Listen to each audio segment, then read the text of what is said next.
Assalamualaikum warahmatullahi wabarakatuh. Alhamdulillahirrahmanirrahim. Wabillahi nasta'in ala umuri dunya waddin. Wassalatu wassalamu ala asyrofil anbiya'i wal mursalin sayyidina wa maulana Muhammadin wa ala alihi wa sahbihi ajma'in. Wa ba'du. Pertama-tama mari kita panjatkan syukur kepada Allah Subhanahu wa taala bahwa pada hari ini kita masih diberi kesempatan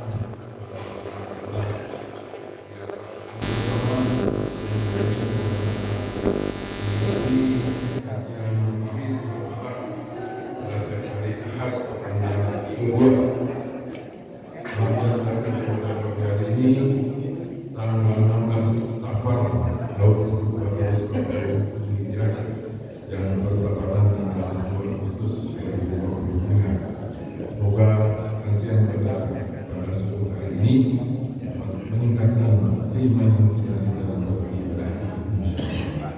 Salawat dan salam semoga tercurahkan oleh Rasul kita Nabi Muhammad sallallahu alaihi wasallam beserta para keluarga, para sahabat, para tabi'in dan kita selaku umat yang akhir zaman. Bapak Ibu jamaah muslimin yang saya hormati, ini ada saya membaca dari tentang seseorang yang menyebutkan pertanyaan seperti tadi. Ada seorang muda yang berasal dari Provinsi Jawa Barat, tapi tidak disebutkan namanya, asal daerahnya maksudnya. Kemudian dia bernama Salimati, ini nama samaran katanya. Dia sedang melaksanakan ibadah haji di tanah suci Mekah dan disebutkan tahun berapa ini juga tidak disebutkan ibadah hajinya. Singkat ceritanya begini, yaitu mendapat fitnah atau musibah, difitnah oleh salah seseorang yang tidak disebutkan permasalahannya kasusnya apa, sehingga berurusan dengan hukum pemerintah Arab Saudi atau orang. Pada akhirnya dia mendapat putusan pengadilan di sana dengan hukuman hancur. Dia sudah berusaha membela diri tentang kasusnya tersebut, tapi usahanya tidak berhasil. Jadi singkat ceritanya dia pasrah kepada Allah Subhanahu wa taala. Kemudian karena tiba saatnya langsung dilaksanakan yang dieksekusi dengan seorang malucu yang tinggi besar dengan pedang yang teriak mengkilat dan pada saat eksekusi dilakukan, apa yang terjadi?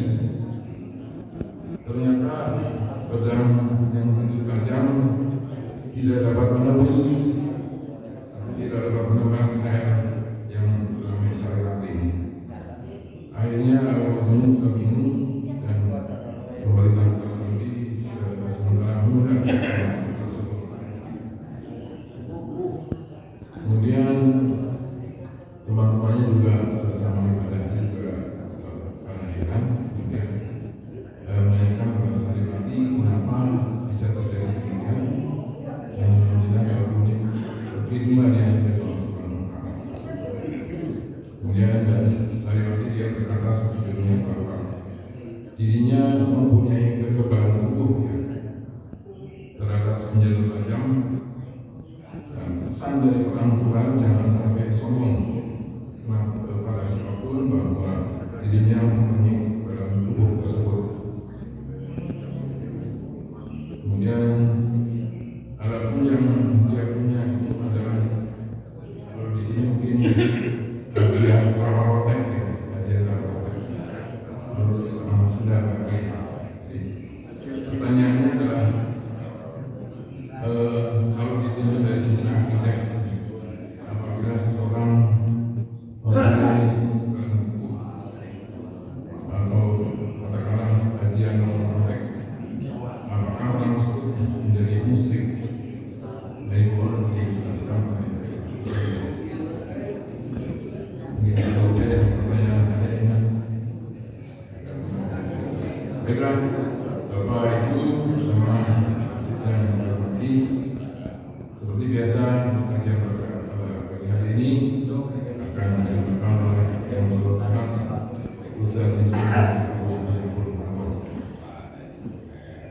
Mari kita simak bersama. Semoga apa yang beliau sampaikan akan menambah ilmu baru kita, dan meningkatkan keimanan dan kualitas kita sehari-hari. Di akhir acara yang berjamaah, insya Allah akan dijelaskan oleh Pak Ustaz. Kemudian sebagai acara penutup, berjamaah jangan menunggu, kita mau bersama di belakang saksi. Jangan lupa nanti tanya-tanya kalau itu kita. Terima kasih Ustaz ya. Saya harus menjadikan itu sekian. Terima kasih. Akhiri, assalamualaikum warahmatullahi wabarakatuh.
Saya akan membahas hanca, yaitu bagaimana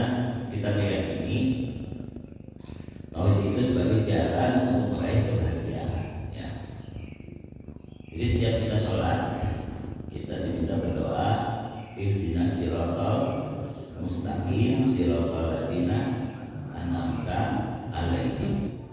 Ya Allah, tunjukilah kami jalan yang lurusmu, yaitu jalan orang-orang yang telah Engkau beri nikmat.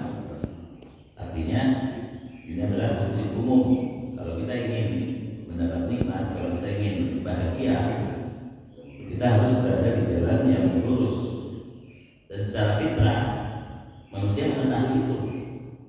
Kita tuh hanya bahagia lalu benar. Buktinya apa? Buktinya kalau zaman dahulu yang tidak percaya pada nabi-nabi, mereka mempunyai ahli-ahli filsafat, filsuf, dan mereka lah yang dianggap mengungkapkan kebenaran. Nah, berarti kan manusia itu dalam hal kecilnya sadar kalau ingin bahagia harus benar. Cuma benar itu apa? Itu masalahnya. Ya. Benar itu apa? Kita dibalutkan. Nah, kalau kita sebagai umat Islam sudah diberitahu benar itu kalau sesuai dengan Quran dan Sunnah, lain suka yang cenah. Kemudian fil sapa gajah buntung, ya. Fil itu gajah, sapa teh buntung. Sekarang gajah itu jadi simbol salah satu partai dan buntung bagi gajahnya. Berarti kan itu gajah buntung. Sampai ya istilahnya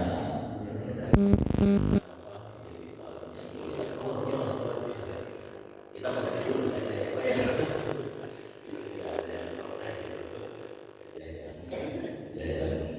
gede dikecilkan.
Setiap waktu bertambah dan merasa makin tersiksa.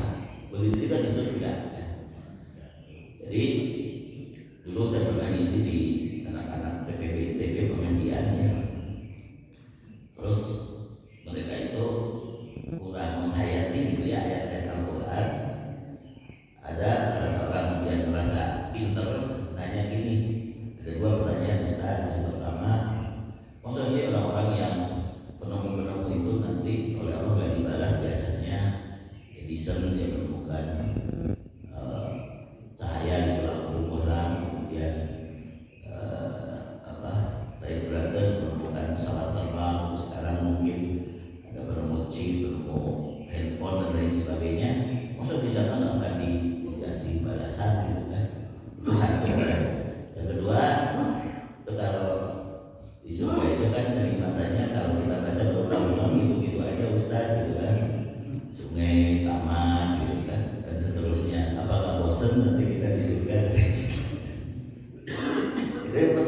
konyol itu.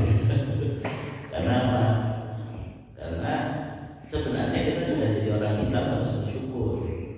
Sebab apa? Sebab orang itu untuk masuk Islam sendiri itu wah susah payah banget. Bahkan banyak orang-orang kafir yang masuk Islam itu akhirnya kehilangan keluarganya, kehilangan hartanya, bahkan terus saja disiksa oleh orang tua.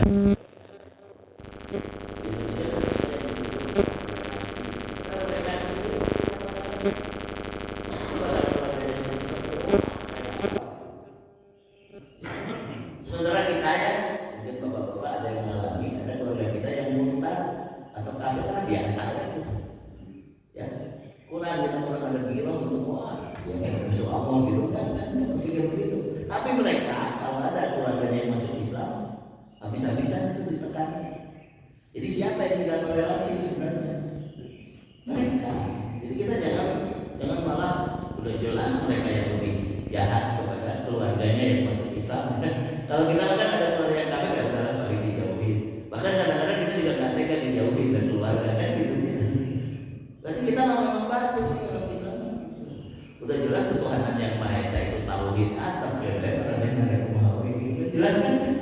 Tuhan yang Maha Esa itu hanya tauhid, tidak ada yang lain. Sementara agama lain syirik semuanya menyebutkan Allah, menduakan Allah. Gitu. Tapi orang kebagarnya dituduh terus kita maka dia bilang jangan terlalu sabar yang tidak benar ya. Karena sabar itu adalah harus dengan perjuangan. Itu surat ke-3 ayat 142. Itu Allah Ta'ala berfirman, am hasibtum an tadkhulul jannah, apakah kamu mengira bisa masuk surga walamma ya'lamullahu alladziina jahadu minkum wa ya'lamas sabirin. Sedangkan Allah belum mengetahui buktinya siapa yang berjihad di antara kamu sehingga kamu bersabar. Jadi kita sekarang proses membuktikan itu. Kita sedang berjihad, ngaji poe ahad kayaknya. Sabar untuk berusaha memahami, mendengarkan gitu. Dan nanti juga untuk menerapkannya ya. Kan beda tuh pengajian dengan menonton film. Nonton film 2 jam bisa habis deui. Pengajian beres 10 menit bisa terguyur gitu. Sudah gesek kan sudah berasa habis lah. Saya juga lihat jam terus. Nah masih lama Pak. Nah jadi pertama kita kalau mau bahagia harus benar. Ihdinas siratal mustaqim siratal ladzina an'amta alaihim. Nah tapi ayat ini diambil oleh dua apa ya maksudnya? Bukan ayat juga sih, lanjutannya lah ya. Lanjutannya dan pengantarnya. Pengantarnya apa? Iyyaka na'budu wa iyyaka nasta'in. Lanjutannya apa? Ghairil maghdubi alaihim waladdallin. Artinya apa? Artinya bahagia itu harus didasari oleh tauhid. Iyyaka na'budu. Ibadah harus kepada Allah saja, jangan kepada lain. Ya. Jadi udah jelas komentarnya bahwa dia itu pasrah dari Allah. Agama diagam simpul 5 pasrah kalamahna, kapanon poena, kaangina, kacaina. Enggak boleh dianggap hebat semua. Kacau semuanya. Jelas iya kan dulu langsung kepada Allah. Jangan kepada yang lain. Wa iyyaka nasta'in. Dan hanya kepadamu. Tempat kuburan, tempat laut tidur, tempat gunung tangkuban barang. Ke Allah langsung. Surat ke-40 ayat 60. Surat Al-Mu'min atau Ghafir ayat ke-60. Wa qala rabbukum ud'uni astajib lakum. Dan Rabb kamu, Tuhanmu penciptamu telah berfirman, berdoalah kepadaku, aku yang akan mengabulkanmu. Innal ladzina yastakbiruna an ibadati. Sesungguhnya orang-orang yang takabur sombong dari menyembahku, ya, saya turun jahanam ada akhiri. Dia bermaksud sombong itu ingin meninggikan diri, ingin dianggap hebat, tapi kata Allah dia akan masuk neraka jahanam dahiri dalam keadaan hina, dalam keadaan terusir, dalam keadaan sedih, ya. baru sadar bahwa kemuliaan yang dia kejar di dunia itu tidak akan mungkin didapat kecuali dengan menghambakan diri kepada Allah, dengan bersandar kepada Allah. Inna akramakum indallahi atqakum. Sesungguhnya yang paling mulia di antara kamu di sisi Allah adalah yang paling takwa. Kalau kamu bertakwa mah mungkin mulia gitu. Takwa itu apa? Melaksanakan perintah Allah, menjauhi apa yang dilarangnya.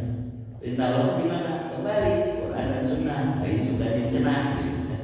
Makanya apa itu siratal mustaqim? As-siratal mustaqim huwa ma'rifatul haqqi wal amalu bihi. Siratal mustaqim itu adalah mengetahui kebenaran lalu mengamalkannya. Mengetahui kebenaran yaitu Al-Quran dan As-Sunnah, mengamalkannya yaitu kita menghayati, memahami lalu menerapkannya dalam kehidupan. Dan untuk itu diperlukan dua perkara juga. Yang pertama, benar sumber kebenarannya. Yang kedua, benar cara memahaminya. Shahihul masdar wa shahihul manhaj, ya, disebutnya begitu ya. Masdarnya, sumber kebenarannya adalah Al-Quran dan As-Sunnah.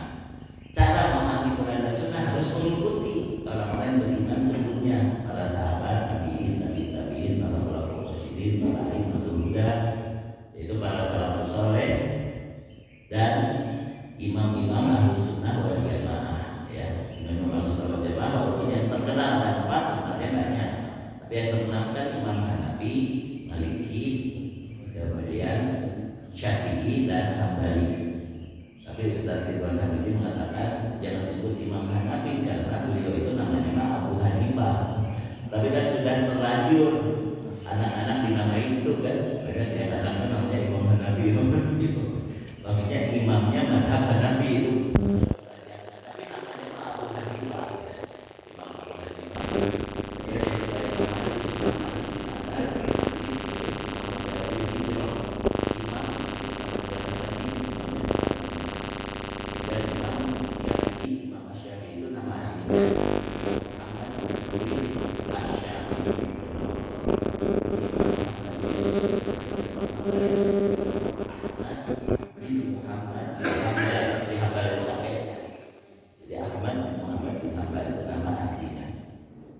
Empat imam ini semuanya mengikuti orang soleh sebelumnya, mengikuti sahabat, tabi'in. Maka Ahlussunnah wal Jamaah yang asli adalah yang mengikuti salafus soleh dan mengetahui kebenaran empat imam ini, yaitu mereka semua kembali kepada Quran dan Sunnah. Imam Syafi'i mengatakan, "Idza shahal haditsu fa huwa madhhabi." Jika ada pendapatku, qaulul qadim, qaulul jadid, ternyata bertentangan dengan hadis sahih, buang saja pendapatku, nggak apa-apa, ikuti hadis sahih itu karena madhabku adalah mengikuti hadis sahih. Itu perkataan Imam Syafi'i sendiri. Akidah Imam Syafi'i mengatakan, nu'minu billah wa ma qala Allahu ala muradillah. Kita semua, aku dan orang-orang yang mengaku mengikuti aku, gitu kan, kata Imam Syafi'i, beriman kepada Allah dan apapun yang difirmankan Allah sesuai maksud Allah. Wa nu'minu bi Rasulillah, dan kami beriman kepada utusan Allah Rasulullah SAW. Wa ma qala Rasulullah, dan apapun yang disandarkan Rasulullah SAW ala muradi Rasulillah, sesuai dengan maksud Rasul sendiri. Dari mana kita tahu maksud Allah dan maksud Rasul? Kita lihat orang-orang yang sudah dilegitimasi, sudah di ACC oleh Allah dan Rasulnya sebagai orang-orang mulia, yaitu para sahabat, para tabi'in, ya. Surat Al-Baqarah 137. Fa in amanu bi misli ma amantum bihi faqad ihtadaw. Kalau mereka itu berimannya seperti iman kalian, itulah orang yang berada dalam petunjuk, dalam siratal mustaqim. Surat An-Nisa ayat 115. Wa may yushaqiqi rasulan min ba'di ma tabayyana lahul huda. Siapapun yang menentang Rasul setelah jelas petunjuk baginya, yaitu Quran dan Sunnah, jelasnya. Wa yattabi ghayra sabilil mu'minin. Namun dia juga tidak mau mengikuti jalan orang beriman. Sudah mau menentang petunjuk, lalu tidak mau mengikuti jalan orang beriman. Nuwalihi man tawalla, kami biarkan dia dengan kesesatannya, dengan kekuasaannya, dengan kepengahannya, dengan kepejabatannya. Wa nuslihi jahannam. Kenapa? Karena cukup nanti dimasukkan ke neraka jahanam juga seluruh tempat kembali. Jadi kalau sudah terjadi jahanam saja sudah seluruh tempat kembali, kita jangan suka berburuk sangka kepada Allah. Kenapa orang yang rusak begitu kalau betul oleh Allah tidak disiksa saja di dunia? Kenapa orang Yahudi di Palestina tidak dihancurkan oleh Allah sekarang? Kenapa ini, kenapa itu? Enggak usah ditanya, karena nanti jahanam saja sudah cukup. Sebagaimana kita, kalau kita sudah GR, ya Allah saya sudah soleh, sudah sholat berjamaah, sudah banyak sedekah, sudah kuliah subuh, sudah untuk ditolongkan. Allah telah berfirman dalam surat Al-Imran 136, ulaika jazaohum maghfiratum min rabbihim. Kalau mereka itu mendapat pahala ampunan dari Allah, wa jannatun tajri min tahtiha al-anhar, mendapat surga yang mengalir sungai-sungai di dalamnya, wa ni'ma ajrul amilin, ya khalidina fiha, mereka kekal surga itu sebaik-baik balasan bagi orang yang beramal. Ya. Kembali ke pertanyaan anak TPP ITB tadi, bagaimana orang-orang yang sekarang dianggap berjasa di dunia, menghasilkan penemuan-penemuan yang bermanfaat buat masyarakat banyak, tapi dia kafir? Maka Allah telah berfirman, karena mereka itu memang menghendaki kehidupan dunia, maka sudah dicukupi balasan mereka di dunia. Ya, surat Hud surat 11 ayat 15 dan 16, maka yuridul hayata dunya wa zinataha nuwaffi ilaihim a'malahum fiha wa hum fiha la yunqasun ulaika alladziina laysa lahum fil akhirati illa an-nar. Siapa yang menghendaki kehidupan dunia dan perhiasannya, kami sudah cukupi di dunia balasan buat mereka, ya. Dan mereka tidak dirugikan, ya. Di dunia tidak dirugikan. Tapi di akhirat mereka tidak dapat apa-apa kecuali api neraka. Nah itu, ya. Namun yang dimaksud dicukupi itu bukan berarti semua keinginannya masih terpenuhi, tidak. Yang Allah sudah berikan jadi itu lebih dari cukup sebagai amalan mereka di dunia. Kan dalam kitab Riyadhus Shalihin Imam Nawawi meriwayatkan, walaupun hadisnya tidak sampai sahih, tapi itu mendukung ayat atau hadis sahih yang lain. Yaitu ada seorang yang tinggal di suatu pulau dan dia beribadah, hidup di pulau itu selama 500 tahun, dan dia tidak pernah mengganggu orang lain karena tinggalnya sendirian, tidak pernah mengganggu orang lain, seluruh hidupnya untuk ibadah. Dalam riwayat itu nanti di hari kiamat orang itu oleh Allah disuruh masuklah atau kepada mereka Allah memerintahkan, masukkan dia ke surga dengan rahmatku. Allah memerintahkan begitu. Lalu orang itu protes, ya Allah, saya sudah ibadah 500 tahun, aku ingin masuk surga dengan amalku, nggak mau dengan rahmatku. Hebatnya. Lalu setelah itu Allah tidak terlalu memperhatikan omongannya, Allah senyum aja lah begitu. Udah masukkan dia ke surga dengan rahmatku. Orang itu protes lagi, dengan amalku atau ya Allah gitu kan. 3 kali, yang ketiga kalinya masukkan dia ke surga dengan rahmatku. Lalu dia tetap mengatakan, masukkan aku ke surga dengan amalku. Kemudian Allah marah akhirnya. Ya sudah, dihitung ulang amalnya yang 500 tahun ibadah dengan nikmat yang telah diberikan di dunia. Maka ketika ditimbang 500 ibadah itu, malaikat lapor, ya Allah, ibadah dia 500 tahun itu hanya mendekati nikmat penglihatan saja. Baru nikmat makan ditembus 500 tahun ibadahnya belum cukup. Ketika mau hitung-hitungan, maka apa hitung-hitungan ya Allah? Karena hakikatnya kita masuk surga itu dengan rahmat Allah, itu ada hadisnya. Ya, la yukilu ahadakum amalul jannata, tidaklah seseorang kamu ya dimasukkan ke surga dengan amalnya, tidaklah amal seseorang kamu memasukkan dia ke surga. Walau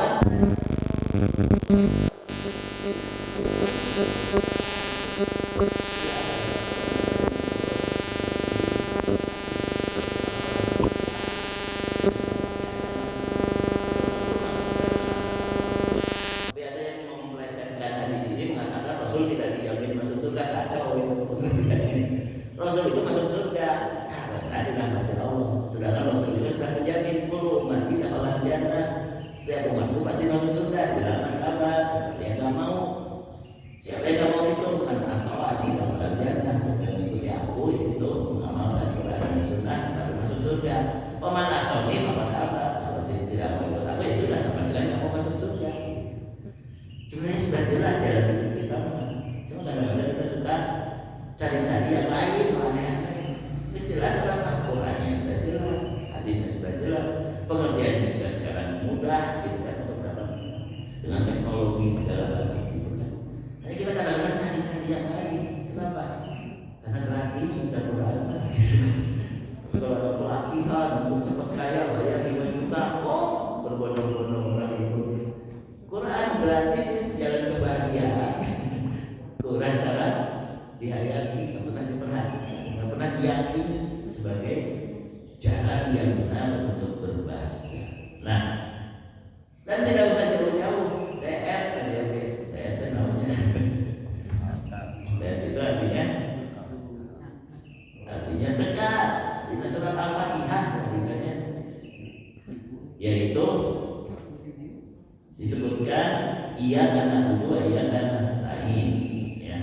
Maksudnya kami mengkhususkan ibadah dan mohon pertolongan hanya kepadamu ya Allah. Di mana yang demikian? Karena ketika suatu objek didahulukan dari suatu pekerjaan itu menunjukkan kekhususan. Iyyaka na'budu, hanya kepadamu kami beribadah. Sebagaimana wa 'alallahi fatawakkalu, dan hanya kepada Allah adalah kamu bertawakal. Wa nahnu lahu abidun, dan kami hanya kepadanya selalu beribadah. Jadi kalau dalam bahasa Arab, kenapa Al-Quran tentukan dalam bahasa Arab? Posisinya saja sudah menentukan arti. Kemudian di sana sudah ada kapannya, sudah ada pelakunya, berapa orangnya gitu. Jadi ini memang bukan kebetulan, bukan pilih kasih, tapi Allah sengaja menurunkan kitab terakhir yang paling agung ini dengan bahasa Arab. Karena sekarang banyak orang yang anti Arab, gitu kan? Yang Islam sholat, yang Islam surga,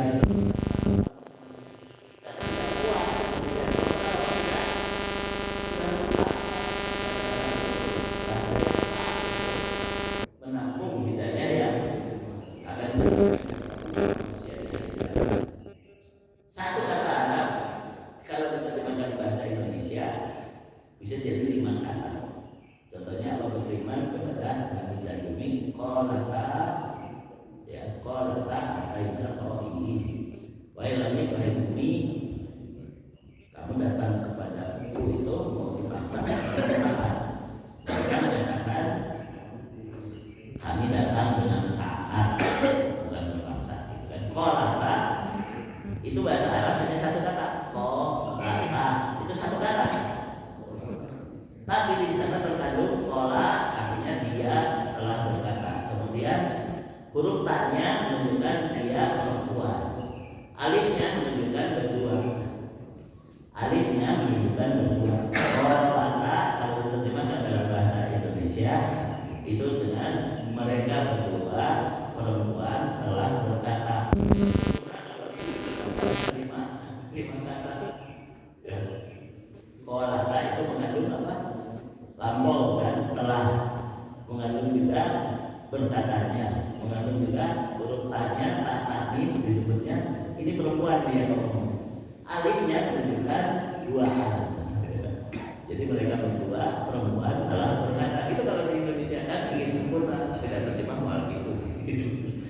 Jadi makanya di sini perlu ada yang menjelaskan, tapi juga kita harus menghayati isi Al-Quran itu, terutama dari bahasa Arabnya. Nah ini juga begitu. Iya karena berdua, iya karena nasta'in, hanya kepadamu kami beribadah dan hanya kepadamu kami mohon pertolongan.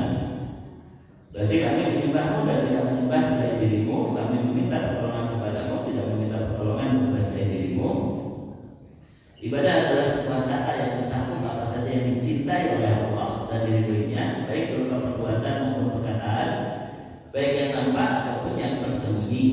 Sedangkan memohon pertolongan adalah bersandar hanya pada Allah saja untuk mendapatkan kemaslahatan maupun menolak kemadaratan. Diiringi dengan keyakinan yang kuat, yakin penuh bahwa hanya Allah saja yang bisa mewujudkan semua itu, baik mendatangkan kebaikan buat kita maupun menolak apapun yang membahayakan kita.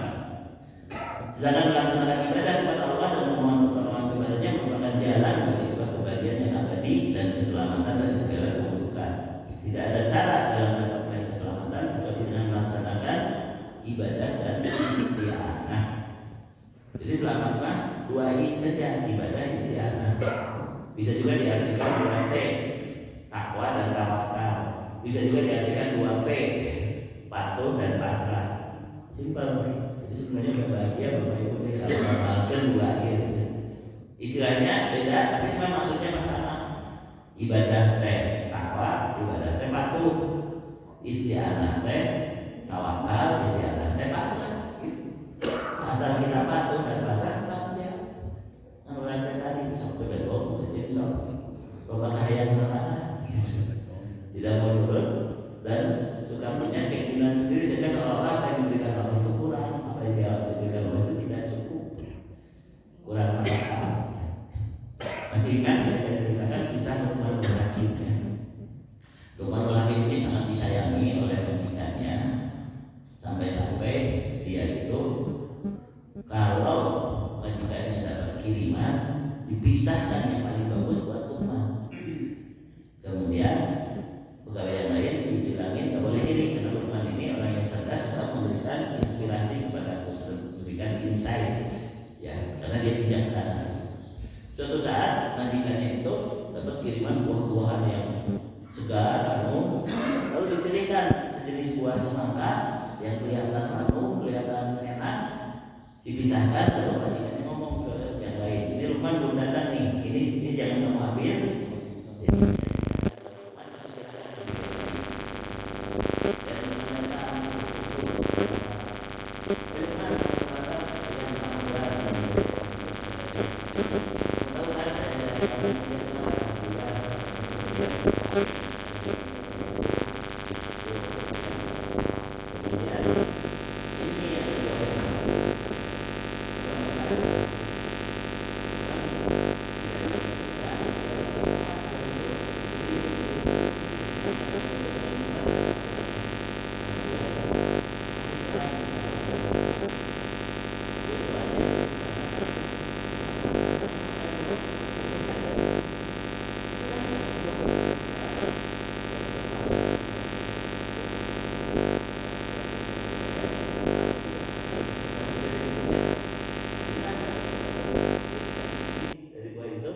Dia ingin merasakan nikmat seperti Luqman.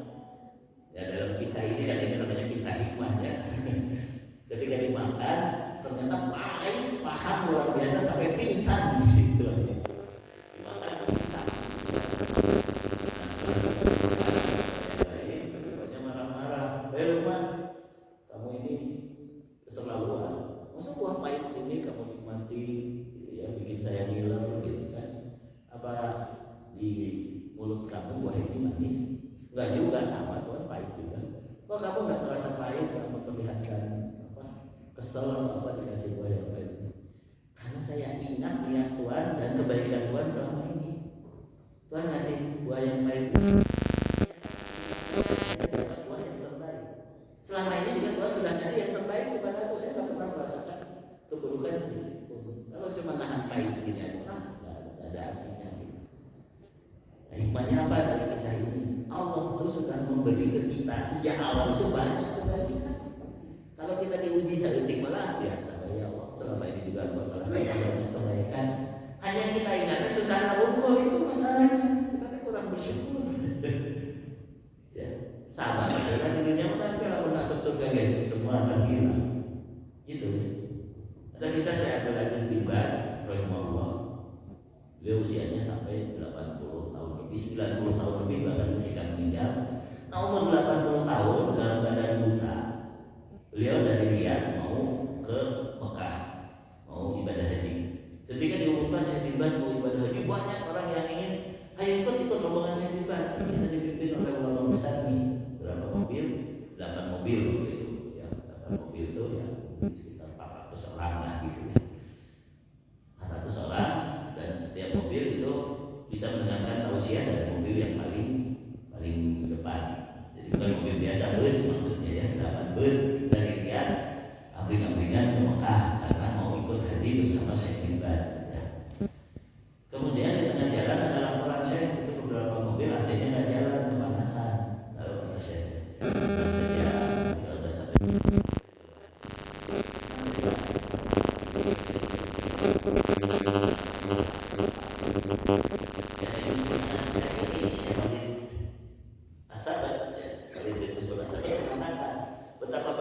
pembimbing haji, pembimbing umroh, ngurus 10 orang aja, mengeluh satu aja langsung gitu. 400 orang bisa ditenangkan oleh satu orang ulama besar dalam keadaan buta dan sudah tua, tenang aja. Itu siapa yang membuat itu? Allah, gitu. Allah yang memuliakannya. Nah, jadi ya itu tadi, diingatkan untuk bersyukur kepada Allah, diingatkan untuk ingin kenikmatan yang hakiki. Itu nanti kalau udah masuk surga juga beres. Kalau kesusahan ini menghapus dosa kan kita juga beruntung gitu. Ya. Untuk orang Indonesia juga namanya. Orang Indonesia kan makanan goreng seketik ngeluh gitu kan, hotel salah seketik ngeluh gitu kan, pesawat juga untuk sesuai yang dijanjikan segala macam. Jadi lu dilihat kekurangan apa dimulai begitu, padahal umroh haji.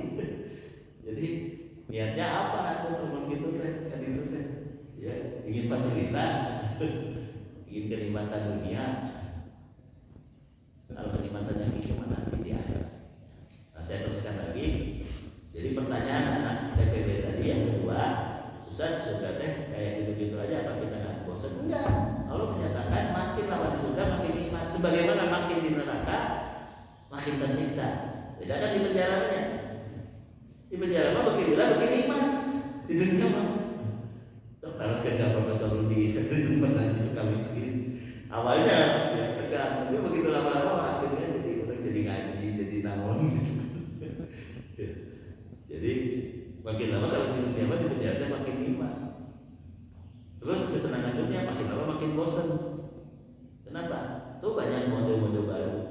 HP wae karena seberapa tahun baru ganti. Ini saya baru dapat lagi gantinya. Alhamdulillah dikoleksi dengan lama. Itu tanda bahwa dunia itu membosankan. Tanda dunia memang udah bosan. Ya, tapi ulah bosan ke istri banyak, karena dia jadi batu dari surga. Ke istri sendiri maksudnya. Nah, jadi satu, Allah telah berfirman, innal ladzina amanu wa amilus solihati, sesungguhnya orang-orang yang beriman dan beramal soleh kanat lahum jannatul firdausin nuzula, sesungguhnya mereka akan mendapatkan surga firdaus sebagai tempat kembalinya, khalidina fiha, mereka kekal di dalamnya, la yakuna anha hiwala, mereka tidak menginginkan pindah dari sana.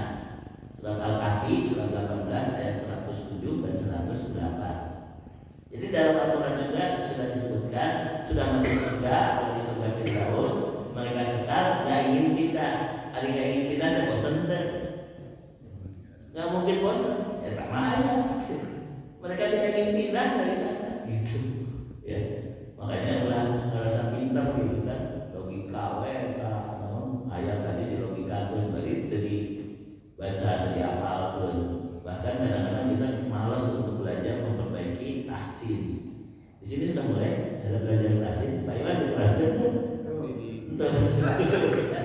Padahal baca Quran itu satu huruf itu 10 kebaikan.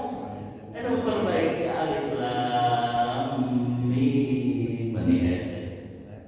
Alif lam mim kan 30 kebaikan. Ya membacakan benar. Alif dibaca biasa alif, lam itu dibaca panjang. Tapi ayat panjang diikuti dengan guna lam mim.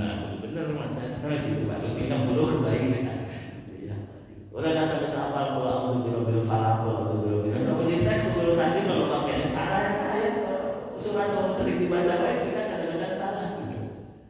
Ustaz Muhammad Zaitun Rasmi ya, hafizahullah, beliau itu kuliah di Madinah dan merasa sudah bagus bacanya di sini. Waktu kuliah di Madinah, setor ke salah satu syekh di Masjid Nabawi di Masjid Madinah, dia 3 kali harus dikoreksi Al-Fatihah. Padahal selama ini sudah merasa bagus bacaannya. Lalu tanya ke teman-temannya lebih dari itu, dan beliau dianggap sebagai yang paling cepat itu 3 kali langsung lulus dalam Al-Fatihah. 3 kali itu paling cepat. Padahal udah sering dibaca. Ya. Tapi ya itulah karena kita orang ajam, orang asing, jadi salah-salah dikit mau aja. Tapi kita harus berusaha dulu, berjuang dulu untuk berusaha mengajarkan bacaan. Gitu.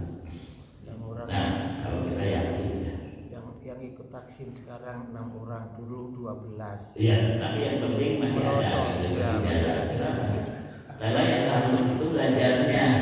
Kalau saat hasilnya mah itu terserah Allah. Dulu 12 orang ikut vaksin, sekarang tinggal 6. Sistem gugur. Karena nggak sabar, disalahin terus Pak.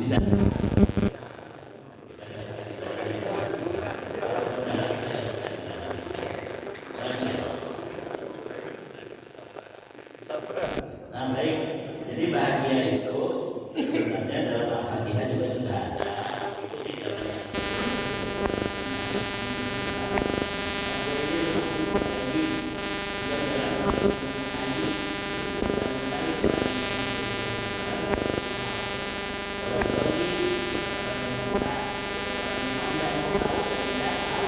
Kalau kebenaran itu Quran.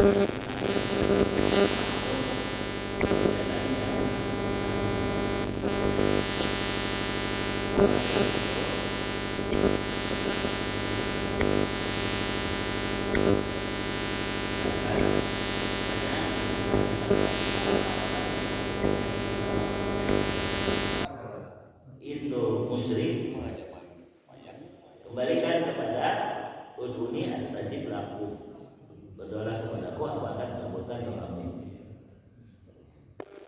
Kemudian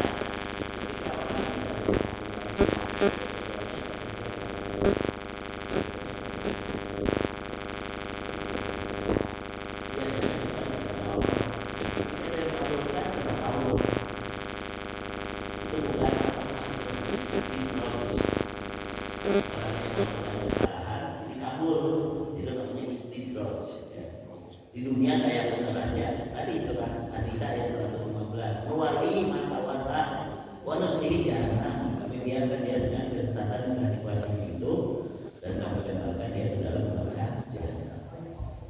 Nah cerita yang tadi saya dapat cerita versi lain. Kalau versi lain ini memang benar-benar ini versi lain ya Pak ya, karena tadi udah nggak jelas siapa dan tahun berapa. Di mana? Ya di Mekah.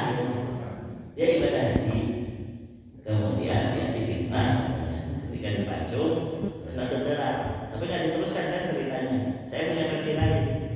Ini bukan orang Indonesia.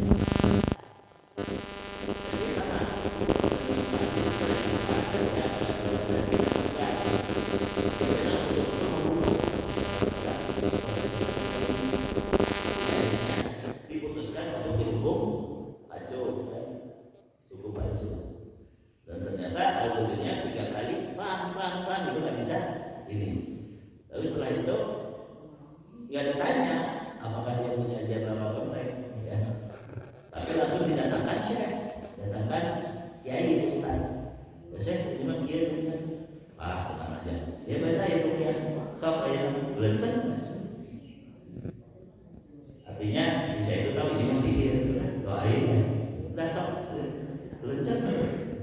Tadi kan belum ada endingnya apa ya? Apakah endingnya dia pulang, apa endingnya dia selamat, apa gitu kan?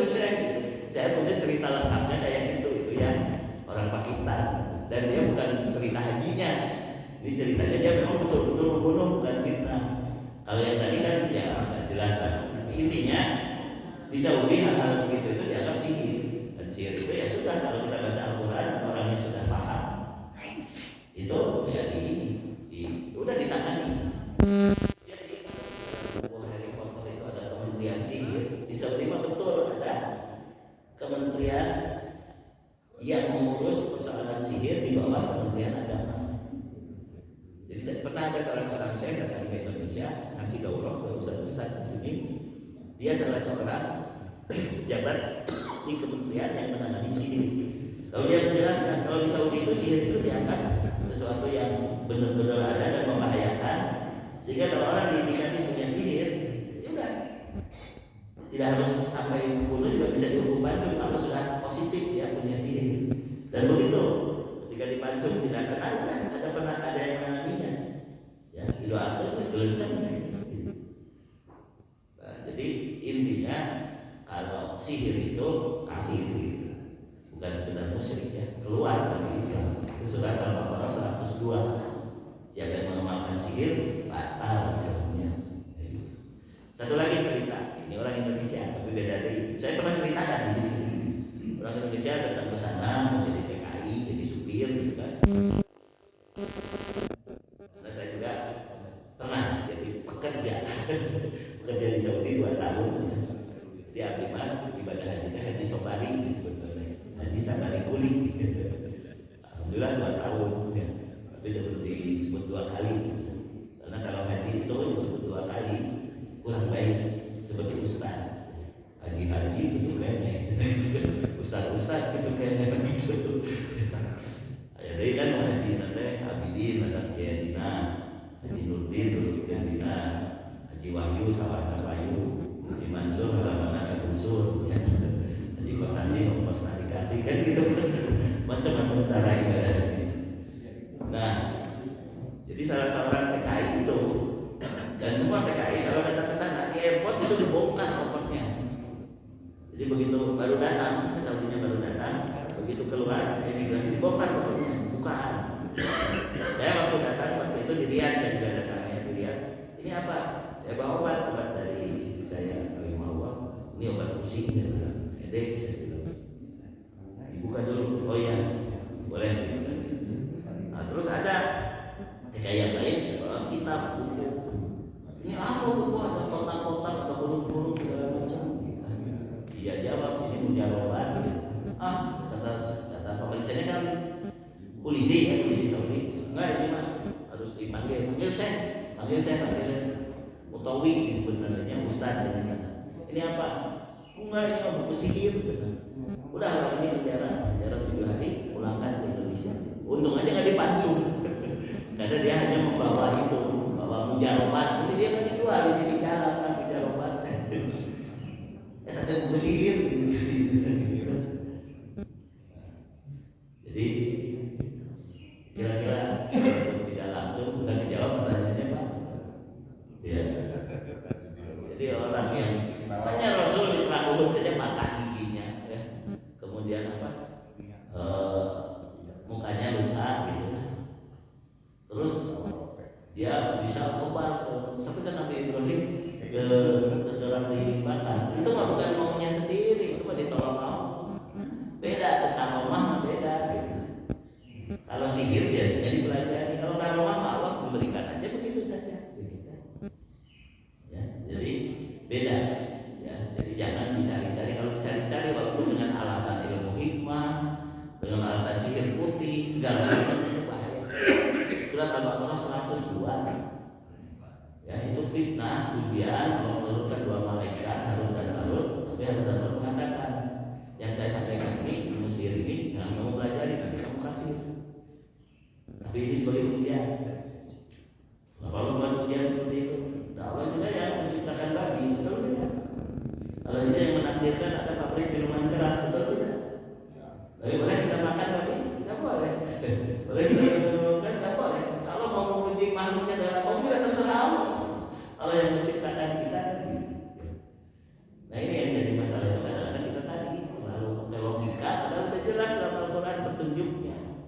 Kalau kita beriman taati saja kepada semua. Ujian-ujian yang lain ya itu sebagai penguat kita dalam ketaatan. Sebab ujian itu bagian dari kenikmatan. Jadi bahkan kenikmatan ahli surga itu karena tahu ada ahli neraka. Kenikmatan orang kaya itu karena tahu ada orang miskin. Kenikmatan orang sehat itu karena tahu ada orang sakit gitu. Jadi itu dari sisi Allah masuk semua kebaikan. Kenikmatan orang yang taat itu karena tahu ada ahli maksiat. Kenikmatan orang yang makan yang halal karena tak tahu ada yang haram. Kenikmatan orang yang punya istri karena tahu ada saritem kan gitu. Punten.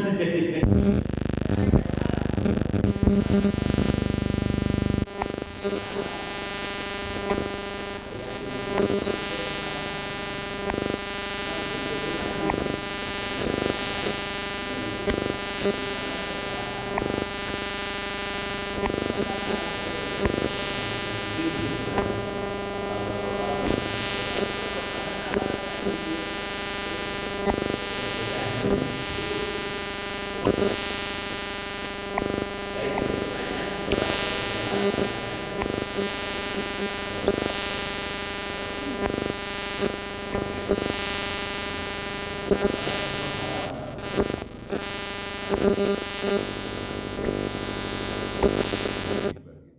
penemu AstraZeneca. Waktu COVID itu orang kan bergelimpangan pada meninggal, dan dia hasil penemuannya vaksin tersebut dia persembahkan untuk umat manusia. Jadi saya juga kadang-kadang mendoakan beliau ya, walaupun masih ada masih hidup. Ya sama dengan Edward Jenner, penemu gizi, berapa juta orang terselamatkan, Roberto penyakit TBC. Nah, dengan mendoakan begitu karena kekaguman dan perjuangan mewakafkan dirinya untuk pengetahuan, apakah masih ada peluang gitu untuk diampuni atau nyata tidak masuk neraka gitu singkatnya, atau maksudnya buat Pak Iwannya, buat Sarah Kibet, buat Sarah Kibetnya. Saya doakan bukan untuk saya, karena beliau itu luar biasa begitu karyanya itu untuk umat manusia. Allah berfirman dalam surat Al-Mumtahanah ayat keempat, "Qad kana lakum hasanatun fi Ibrahim walladzina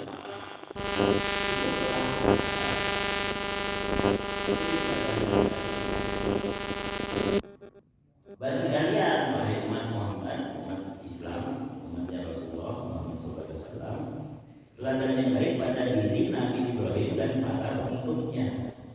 Idqalu liqaumihim, ketika mereka berkata kepada kaum mereka yang masih menyembah berhala, yang masih kafir, inna bura'a'u minkum wa mimma ta'buduna min dunillah, sesungguhnya kami berlepas diri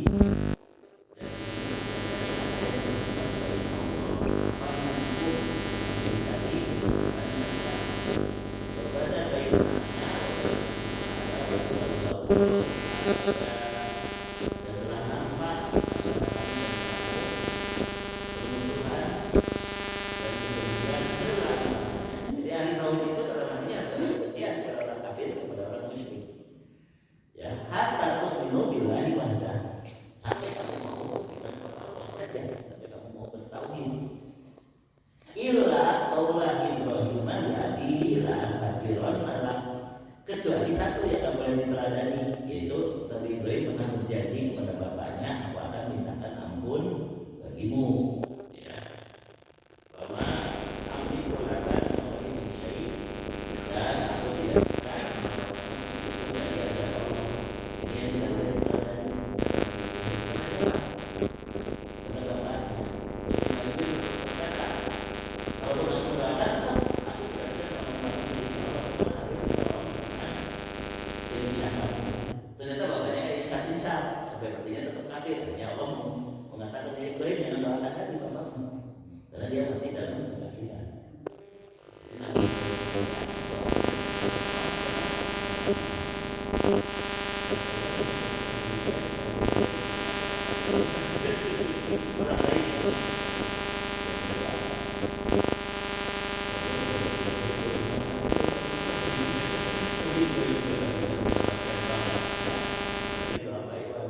Kecuali doakan dia biar masuk Islam, kalau dia tetap kafir sampai mati ya sudah, kita aja belum tentu selamat, apalagi doa kita bisa menyelamatkan orang lain belum tentu. Kenapa saya doakan Pak Dengki? Belum tentu doa saya diterima, tapi karena Pak Dengki adalah seorang muslim, maka kita doakan kepada sama muslim, Allah ampunilah dia, rahmatilah dia, terimalah keislamannya, kan gitu. Kita tidak tahu juga kan ibadah sehari-harinya, tapi kita yakin bahwa dia seorang muslim, kita doakan, sudah gitu. Makanya kalau orang kafir yang masih hidup baru boleh kita kagumi dan kita doakan itu untuk dapat hidayah. Tapi boleh kalau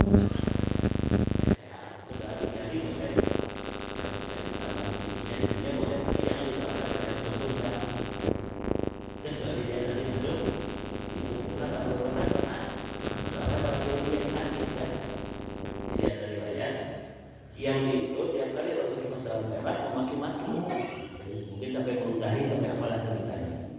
Kemudian beberapa hari kok tidak terdengar itu Jadi kangen Rasulullah, kangen gitu apa sekali tidak mau maki-maki saja, diketuklah rumahnya, ya. Diketuklah rumahnya, dibukakan anaknya, kamu kaget apa? Oh ini musuh bapak saya mau datang, bapak saya sakit, oh boleh nggak saya nengok dia? Rasul menengok orang kafir, ya. Rasul menengok orang kafir, kemudian udah itu, wah saya udah lama nggak dengar suara.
Orang kafir pakai sutra tidak bisa dilarang karena dia bukan muslim, dia tidak dia muslim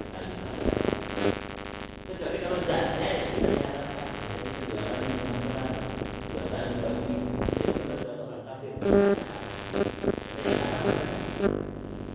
Tapi karena ada fikih yang seperti itu ya harus ya ada dasar disebutkan kepada sebagai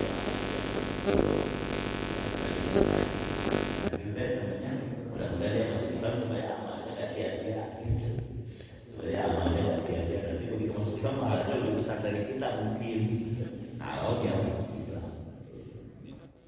Ada lagi nih. Mana silakan. Masuk.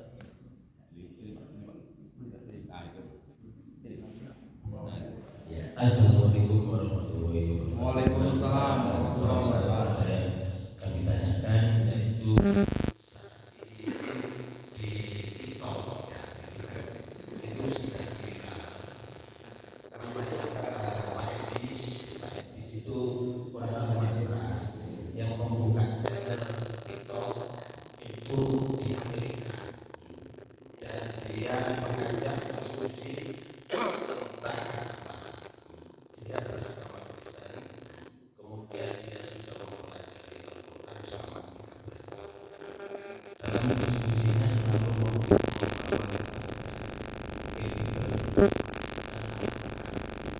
dan yang muncul di situ dia menantang untuk bisa ustaz-ustaznya orang Islam itu muncul, itu termasuk UAS.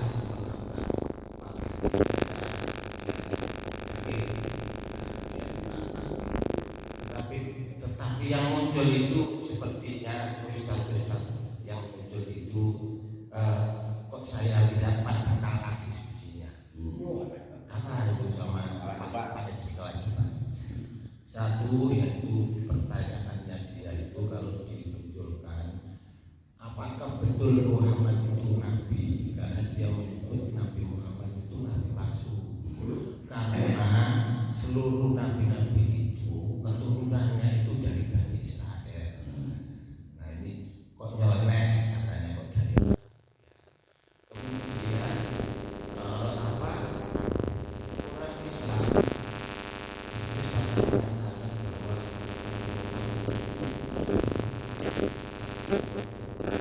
Taurat dan Injil, tetapi ustaznya tidak bisa menyebutkan pasal-pasalnya, ya sehingga di situ ya ini ngomong doang.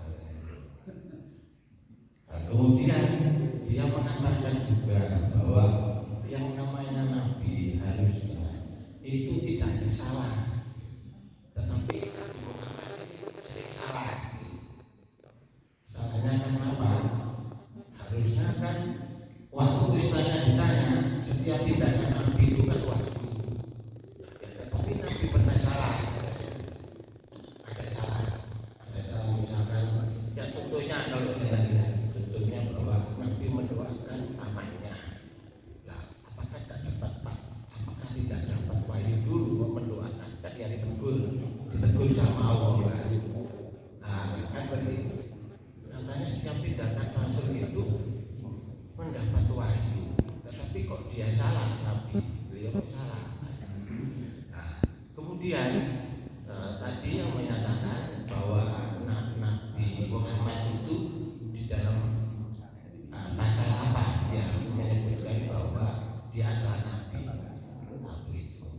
Kemudian di dalam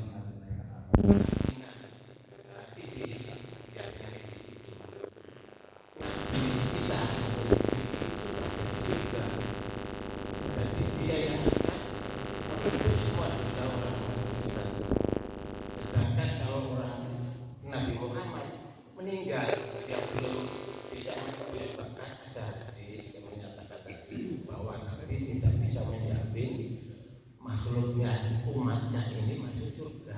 Tetapi kalau di Kristen sudah dijamin pengikutnya itu masuk surga. Nah itu pertanyaan itu Pak Ustaz. Satu lagi masalah toleransi. Masalah Toleransi. yang tadi saya bahas di awal. Ya, bahwa di Jawa Barat ini dan Sumatera Barat itu intoleransi karena kemarin sudah viral ada orang berdoa di rumahnya mungkin oknum merasa ya, nah ini orang beribadah dikutuk itu ya viral itu ya. Kemudian di Kalimantan ya 10 RT dan sampai camat tidak mau melarang mendirikan gereja, sehingga orang Dayak pada demo ya pemerintahan provinsi di Kalimantan itu. Pada akhirnya mengizinkan bagaimana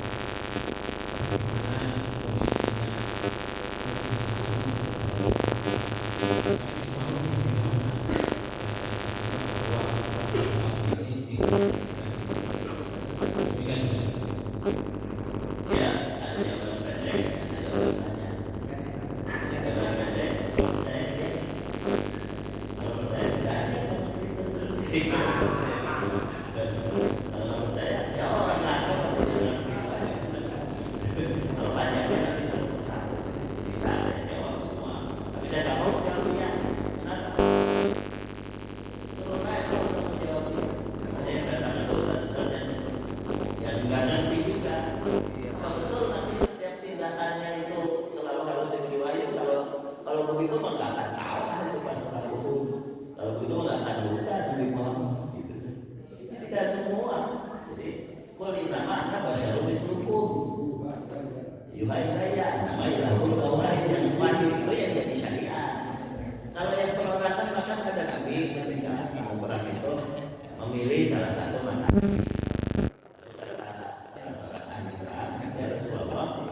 Ditempatkan di sini udah aja di mata air yang paling besar. Tapi saya tanya dulu di wahyu bukan di sana. Menurut strategi peperangan yang begini udah dia dulu. Kemudian Rasul menyuruh jangan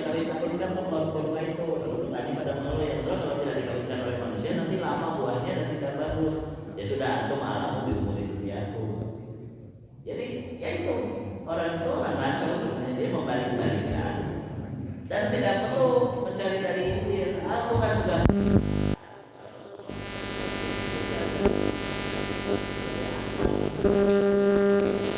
Kemudian Nabi Isa juga disebutkan dalam Al-Quran bahwa Rasulullah ila Bani Israil. Tanpa kebantah dia apa? Si Idris ini orang Indonesia apa orang Bani Israil?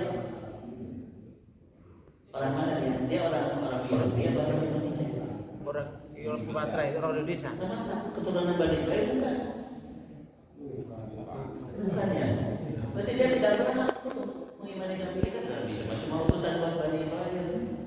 Kalau Rasul mah untuk seluruh manusia. Kalau pakai logika dia. Tapi sebenarnya waktu itu ketika Nabi Isa masih hidup, walaupun dia utusan Bani Israil, kalau ada kaum lain yang beriman kepadanya juga diterima oleh Allah. Tapi itu jawaban buat kita. Tapi buat dia juga bukan Bani Israil. Lalu kenapa dia beriman kepada Nabi Isa? Sedangkan Rasul sudah mengatakan saya diutus untuk seluruh manusia dan jin. Jadi dari awal saja premisnya sudah salah, nggak usah dibantah. Dia menuduh Nabi palsu, lah kamu bukan Nabi, bukan.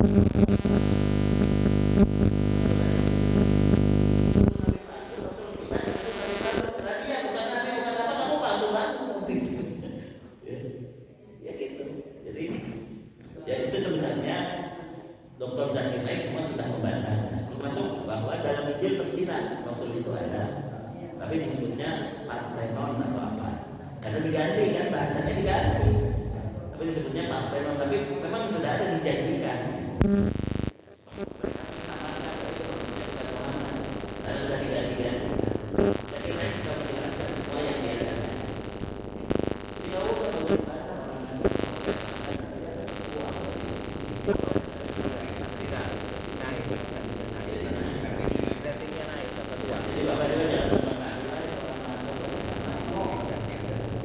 Tapi jangan mancingnya tadi kalau nggak percaya, udah aja kan bapak nanti ketemu sebagai Nabi Isa. Tidak ada masalah. Jangan mancingnya. Tapi kalau masih yakin kepada Nabi Muhammad, nggak usah dibantah ya. Ngaco lu gitu. Selesai itu dia mancingkan dan tepat. Baik, nanti bisa diskusi lagi sambil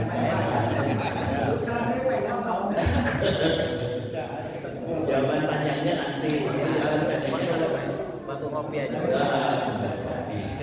Alhamdulillah, semoga Allah mengokohkan iman kita dan orang-orang ngaco itu kita senyumin aja ngaco lu gitu kan selesai.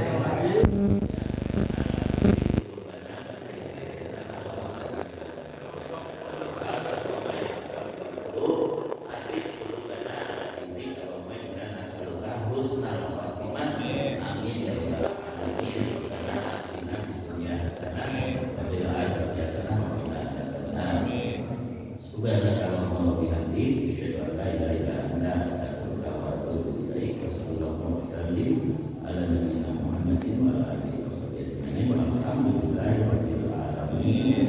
Wassalamualaikum warahmatullahi wabarakatuh.